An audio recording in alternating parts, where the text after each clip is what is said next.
రాష్ట్రంలో ఎన్నికల విధానం ఎలా జరుగుతుంది? ఎక్కడి నుంచి వచ్చారు మీరు? మంగళగిరి నుంచి అండి. మంగళగిరి.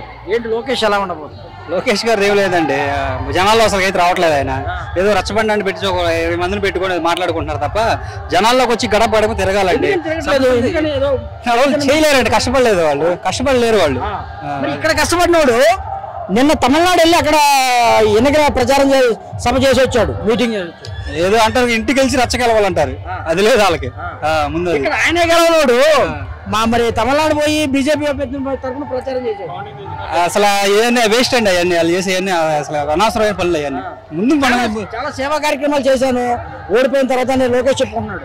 ఏమండి ఏం చేశాడు? ముందు ఎలక్షన్ ముందు ఒక 6 నెలలు 5 నెలలు ఉందన్న లక్ష బళ్ళలోనూ తోపుడు బళ్ళు వేస్తున్నాడు. అవి సంక్షేమ పథకాల లేకపోతే అయ్యన్న అభివృద్ధి? అది కాదండి.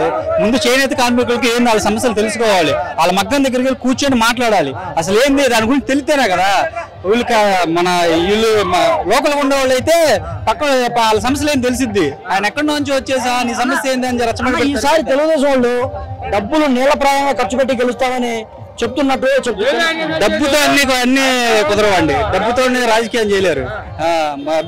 అభ్యర్థులను కూడా గుర్తుకు పెట్టుకోవాలి, మనుషులు గుర్తు పెట్టుకోవాలి. మురుగుడు లావణ్య మంగళగిరిలో గెలుస్తుందా లేదు? పక్కాగా గెలుస్తారండి, పక్కాగా. ఓకే.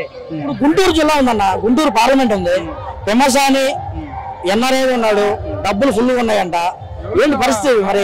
కిల్లర్ రోసి సరిపోతాడు? డబ్బులు తీసుకుంటారండి, డబ్బులు తీసుకున్న జగనాన్నకి వేసేస్తారు ఓట్లు, కిల్లర్ రోసి గారికి వేసేస్తారు.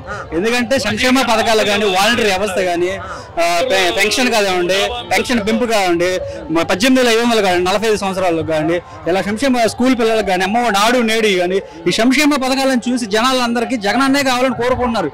ఎన్ఆర్ఐలు ఎంతమంది ఎన్ఆర్ఐనా రావచ్చు, కానీ ముందు జగనన్నకి ఓటేసే వస్తారు ఎవరైనా కాదు. డబ్బు తీసుకుంటారు జగనానికి వేసేస్తారండి. మా జగనన్న కూడా ఏదో చెప్తున్నారు, డబ్బు తీసుకోండి, ఓటు మాత్రం మన ఫ్యాన్ కేయండి. అది జగన్ అన్న చెప్పి. మంగళగిరిలో 3వ ఫ్యాను తిరగబోతుందండి. ఆర్కే గారు ఆల్రెడీ 2 సార్లు ఎగరేసాడు, 3వసారి ఒక లేడీస్ ఎగరేపుతారు. ఎందుకంటే ఇంత బట్టి టీడీపీ గెలవలా ఇది మంగళగిరిలో. ఇప్పుడు ఒక మహిళ చేతిలో ఒక నాయకుడు లోకేష్ ఓడిపోతే ఎలా ఉంటది?